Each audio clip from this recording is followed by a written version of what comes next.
So anybody who knows me knows I love Dr. Umar. He's a very intellectual guy, very unintentionally funny. I seen his recent comments on on his personal reason why he left Islam. And I don't know about how YouTube works with his copyright stuff, but I had seen, this brother that had shared his thoughts on this same topic that I had said on TikTok. His name is Saji Lipman. So I feel like people should, tap into him because he had put his thoughts on why Dr. Umar left as well. So I'm gonna play the video and then I'm gonna share Islam my is, thoughts. I'm not joining no Arab religion. So without further ado, let's take a look at the clip and then I will share my thoughts, inshallah. Muslim movement. I was raised in one of those mosques, you understand?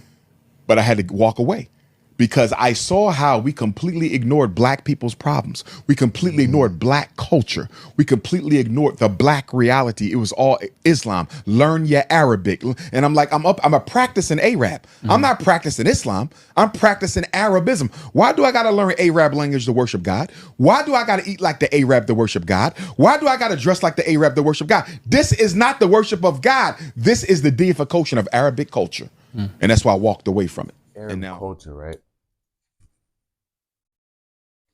There's a verse in the Quran where, Allah, God, He sent prophets, messengers to every nation, right?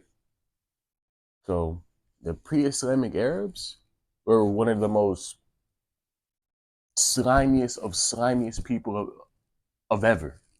And it's not even a word, but slimiest people of all time.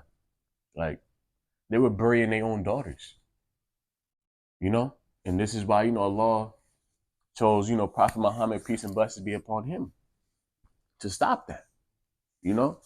And when it comes to, this Arabization word that he's using, this Arabized word that he's using, it definitely is a thing. It is. It's a thing. And me personally, I'm not going to deny that.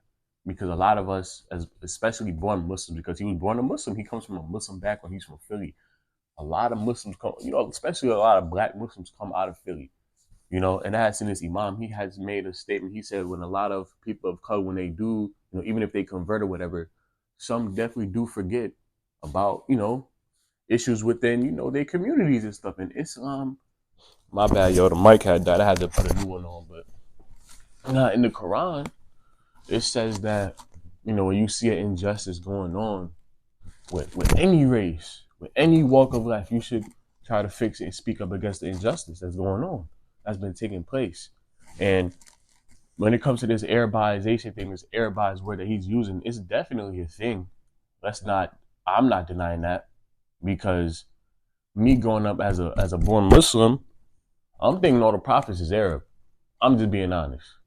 Come to find out, later on throughout my own life, that's what I advise people to do, go read the religion for yourself. And when I'm reading for myself, I'm like, yo, so only 4 prophets was Arab? 4. The rest of them were people of color. So yeah, there's a lot of Arabized things. There's a lot of, like he said, there's a lot of things that he say, and it's like, dang, I definitely agree with. But then when it comes to, like, when he speaks on religion, it's like, you know. But he had used this term, and it's called religious narcissism, and I was like, wow, and it is a thing. I had seen this imam. He had said that when a lot of people of color, when they convert or whatever, right, and just in general, like, when people that are non-Arab that convert, they definitely leave, or they forget about, try to just diminish the problems that their own, the backgrounds that they come from, their problems. And I'm like, yo, that is very true. And Dr. Umar, he said he was at some community meeting in Philly, and it was a well-respected Muslim brother that he, grew up with, and he made a statement talking about some, like, he can't speak up for, black problems because his religion tells him not to do so. And I'm like, where in the Quran they say that? I'm trying to look at passages. Like, what? Where does it say that at? So when it comes to religious narcissism and Arabism, I agree with him on that. When he said why, but this is what I'm gonna address. When he said, why does he have to speak in the Arabic language Why does he? What else he said? Why does he have to eat like the Arab? Oh man, a lot of people get this misconstrued. You know, the Sunnah, right? The way of the Prophet, not the way of the Arabs. Okay, the way of the Prophet. Him as an individual, the things that he stood on, his mannerisms, how he was as a Muslim, how he treated people, how he did business with people. We followed the Prophet Muhammad as a person. Peace and blessings be upon him. That's who we follow. We don't follow with the Arab, the Arab culture. And some people definitely think they're Arab, though. I'm gonna be honest. It's very weird. It's very weird. And when I speak up against, this problem within the Muslim community, I get certain backlash as well. But it's not to the point where he's taking it at, because even in African countries, they eat with their hands, bro. And when it comes to why does he have to speak in the Arab, why does he have to pray in the Arabic language, is because all religions have an original language. They don't use it today. The religion of Islam, this is the only religion that uses their original language. And a lot of words, like especially Latin words, Greek words, Roman words, they originate from the Arabic language. That's how strong the Arabic language is. Like, even the Arab people that was trying to write poetry at the time the Quran was being revealed, the Quran was so strong that they trying to put poetry to, like, oh, okay, let me see if a man wrote this. They trying to compare and contrast. They can't. That's how strong the Quran is. That's how strong the words of Allah is. So, but when it comes to him leaving, I feel like he was taught the cultural Islam, just like the rest of us that were born Muslim, like I said before. Like, a lot of us were taught the cultural version, and a lot of us didn't dive into our own journey. We found it because of our parents. We found it because of our grandparents, our friends, whatever. And as time went on, I definitely, like, the more I started reading for myself, the more I really started to see, like, okay, like, some people definitely do have a very Arabized mindset. Like, what's the word? Like, they think because, like, they think this is the TikTok that I made, and this is where a lot of people was getting mad. This is what I said. I said, just because you practice Arab culture, that doesn't give you, extra attributes, extra VC for being a good Muslim. It doesn't. Just because you eat hummus with your right hand, and come on, bro. And I know a lot of people, especially, a lot of Black Muslims, they definitely forget where they come from, and this is also another problem within the Muslim community. They always, when I do bring up, ignorance and prejudice towards Black people, anti-Blackness within Muslim communities, they always bring up, the first person that called people to prayer, Bilal. May Allah have mercy on him. He was an East African Arab. He was Arab and East African. His father was Arab. His mom was East African. His father was a slave. And Bilal, may Allah have mercy on him, he was a slave, right? And even the Arabs during that time, they were calling him a son of a Black woman, a crow. Like, racism been around, y'all. No, I'm just letting y'all know that now. Racism been around. That was the first sin, was racism and prejudice. That was the first sin. And when I talk about slavery during that time period, during that 7th century, I'm not talking about chattel slavery, the thing, what happened to us. What happened to us was the worst thing of, like, mankind, bro. We got stripped from everything. That's chattel slavery. Their type of slavery was on some, like, indentured servant type of time, and everyone had slaves. But when I hear people say that, oh, Islam is an Arab religion, I can tell they come from a very westernized viewpoint, because only 20% of the Muslim population is Arab. The rest of the 80% are non-Arab people. So is it really an Arab religion? But the Prophet Muhammad, peace and blessings be upon him, he said Islam will reach every point of the earth. And look at 2024. But I feel like in the Muslim community, there's definitely some barriers that have to be broken. Definitely, especially when it comes to this color thing, this race thing. Like in some Islamic school, they don't even allow kids with braids. They don't allow kids with afros and braids in there. And this is coming from experience.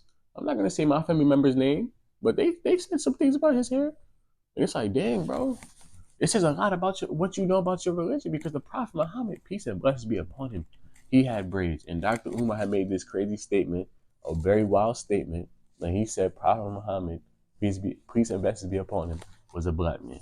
I said, oh no, bro, you losing me, bro. And I told you before, and I love Umar, bro, but you're losing me, bro. The only thing that that I know, that I read about, was that his lineage draws back to a black woman. I don't know about his skin color. I don't get into that. You know? Did you get the message? That's what it's all about. Did you get the message? But there definitely is some, descriptions of his skin tone and his hair and how tall he was and stuff like that. But the main part is, did you get the message, bro? But yeah, he has a lineage that goes back to a black woman, Prophet Abraham, peace and blessings be upon him. He married, an African woman, an Egyptian woman named Hagar, and they had, I forgot how many sons, but one of their sons' name is Ishmael. For all my people that are Jews and Christians, Ishmael, and in Arabic is Ismail. And he was a person of color because of his mom, and then Prophet Muhammad is the descendant from Ismail. So he has, African lineage within him. And what he was telling, with his companions, when they were traveling, to African countries, he was telling them, when you go there, treat them kindly because they're your relatives and your brothers in faith. Just wish, certain barriers will be broken within the Muslim community, because why weren't we taught that Prophet Moses was black? Why weren't we really taught much about Luqman the Wise? He has a whole chapter in the Quran, chapter 31, Luqman the Wise. He has my last name Hakeem. I'm like, yo, but an African man, Luqman the Wise. Y'all go read it on your own time if y'all would like to read that chapter. That's one of my favorite chapters in the Quran. I love the advice he gave to his son. That's advice I want to give to my son in the future. But there's a lot of black figures within Islam that were prominent in the deen, but they're not really spoken about. All we know is Bilal and what he had to do and what he sacrificed, for us. But they don't really talk about other, black figures within Islam. And I really don't know why, but I feel like a lot of Dr. Umar's points that he was making can be easily refuted. One, two, he can easily be sat down by somebody. I know he know Muslim brothers. He grew up Muslim. I know this probably somebody in his ear trying to talk to him about that, his statements that were made, because he made a lot of statements about Islam, and it sounded like, from a a very nationalist perspective. But hopefully one day, I would like to meet Dr. Umar one day and talk to him and share his, hear him out and have us have a very intellectual conversation. He is, he be having a lot of good points, but when he talks about religion, like I said before, it's you be losing me, bro. You be losing me, my hockey. But I hope y'all enjoyed this video. Share with whoever, share with a friend. Hopefully, Dr. Umar might see this. So, share it, man. But hope y'all enjoyed, today's Friday, Juma. Read y'all, matter of fact, send y'all salutations and peace and blessings upon the Prophet. That's what we're supposed to do today. Research calf if you have time to. And we going, man. It's time to break these barriers within the Muslim community. Stop this little weird anti-Blackness thing that some of these people are doing out here. It's about time, y'all. It really is. It is. But we going, man. Hopefully Dr. Umar sees this. Hopefully he shares his viewpoints after, whoever. And we going. Peace. Many of us, not all of us, many of us, because we became Muslim, we took ourselves out of the black struggle.